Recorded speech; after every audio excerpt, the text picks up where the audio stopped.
Hi, I'm Brian Bill with West Georgia Amateur Radio Society. Welcome to the video series that we're putting together. Maybe you'll learn a little bit about amateur radio that you didn't know before. Just to talk about quickly, maybe pique your interest a little bit. Some of the things you can do with amateur radio is talk regionally, so you can talk amongst people in the region you're in, or talk internationally. Communication happens between the United States and other areas around the world very easily. And you don't need thousands of dollars worth of equipment to do that. All you need is a radio and a wire strung up in a tree. We'll help you understand how that's done and things that you may not have thought of before. So ham radio, also known as amateur radio, is a hobby and the use of radio equipment to communicate between amateurs. So as the amateur radio name implies, it's non-commercial. People that have taken a quick test to prove that they have enough knowledge to get on certain frequencies are able to get on these frequencies and communicate with other amateur operators in the area. There are many different avenues of amateur radio. There's everything from just talking, Morse code, but it goes even further. As we've gone into technology and gotten more into technology, amateur radio or ham radio really innovates new ways to communicate. So with amateur radio now, we have digital modes, which means that the information is digitally transmitted. You can compare that to your TV. The TV went from your analog signal, where it was fuzzy and things like that, to now HD TV is being broadcast, and so it's all digital. The same thing has happened in amateur radio. We have a lot of analog stations out there, but we also have new digital technologies.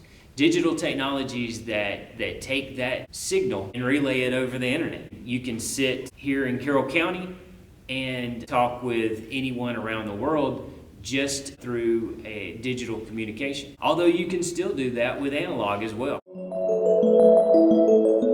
To get started in ham radio, there is a test. So there are 3 levels of licenses that the FCC recognizes. To obtain each license, you have to take a test. The first 2 levels are 35 questions, and the last level, which is known as extra, is 50 questions. The first test, the technician test, is fairly easy. You would have to study. It goes into the laws surrounding amateur radio and a little bit of the technical part, so a little bit of the electronics, a little bit of how radio works, but there's not a lot of that. So very easy to get introduced. In years past, Morse code competency was included in these tests, and that has been removed. A lot of people take that first test, they get licensed, and then they find a club in the area, and then that's when the learning really starts, and really the fun really starts, is when you start getting involved with people and learning based on their information and talking with those people and learning new things that way.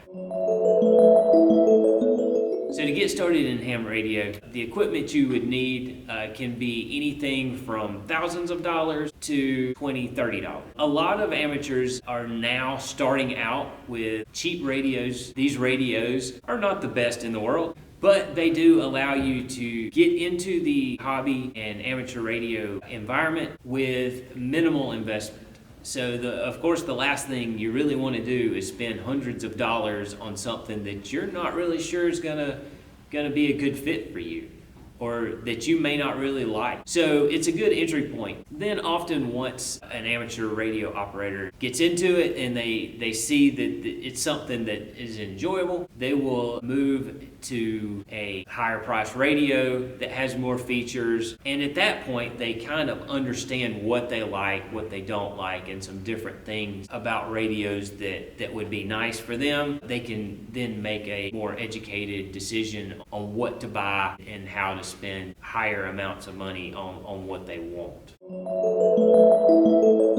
Age ranges are all over the place for amateur radio operators. There are very young students that have obtained their license. Just as an example, My youngest daughter got her license at age 12. My oldest daughter got her license at age 13. And there are younger operators with that. Amateur radio offers a lot of the benefits of STEM. The science and technology that goes into amateur radio is perfect for that age range. It's something that as amateur radio operators, we're trying to open it up to the younger group.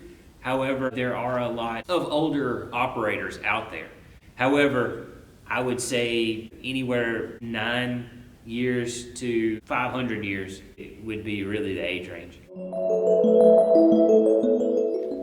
There are contests, so you can see how many contacts you can make in a certain area at a certain time, and compete with other amateur radio operators to see if you can beat them and get more contacts than they can more quickly. There are what we call fox hunts, where a transmitter is hidden and a group gets together and tries to find that transmitter that's hidden. You can do things like contact the space station, or make contacts through satellites, or you can just sit down and have a long conversation with someone across the world, or someone that's in the same town you are, or in the same region you are.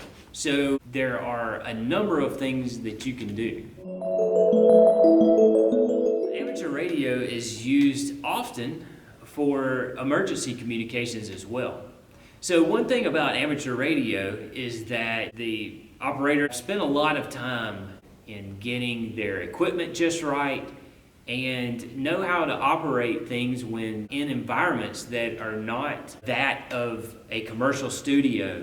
So they can take their equipment and apply that really anywhere. So that could be out in the middle of a desert, or it could be in the middle of a metropolitan city. With that, when disasters do happen, the amateur radio community is ready to assist when needed. Take, for example, Puerto Rico during Hurricane Maria. The hurricane completely wiped out their infrastructure, so they had no communications whatsoever.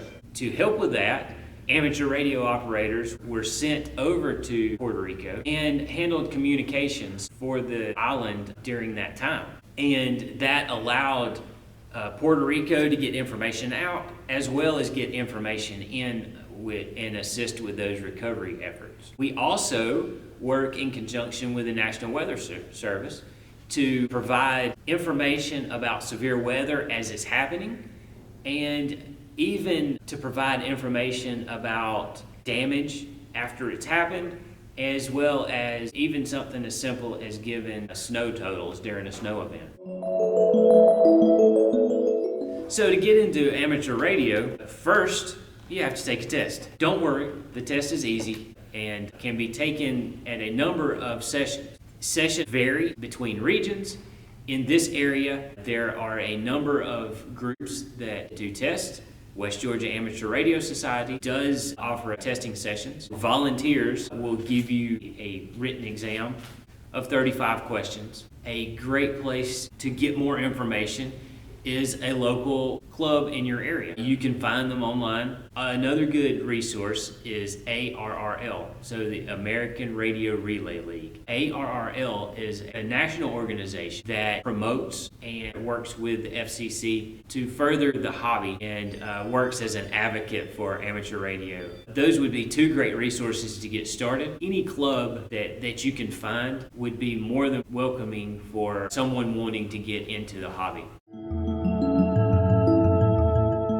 Most clubs have meetings, usually once a month, and also have some events throughout the year. Attending one of those events would be a great way to kind of get in and see things. Another great way would be what we call Field Day. That's a day that's set aside each year that all the amateur operators in the United States gets on the air and tries to make as many contacts as possible throughout a 24-hour period. One thing that most, if not all, clubs do is set up one station where members of the public can come in and we can assist that person in getting on the air. So making a contact. West Georgia Amateur Radio Society tends to hold a number of events throughout the year. In fact, we have a few events coming up fairly soon. We try to schedule at least 3 fox hunts throughout the year. We also launch weather balloons as well as pico balloons, which is a balloon that will, we hope, circumnavigates the Earth. These events are events that do not require a license to participate, so they're a great time to get more information, come out and meet some of the people, and just kind of see what's going on. With a fox hunt, you do need equipment, but I feel pretty strongly that there would be enough people out there that you can either team up with someone or they could let you borrow some equipment.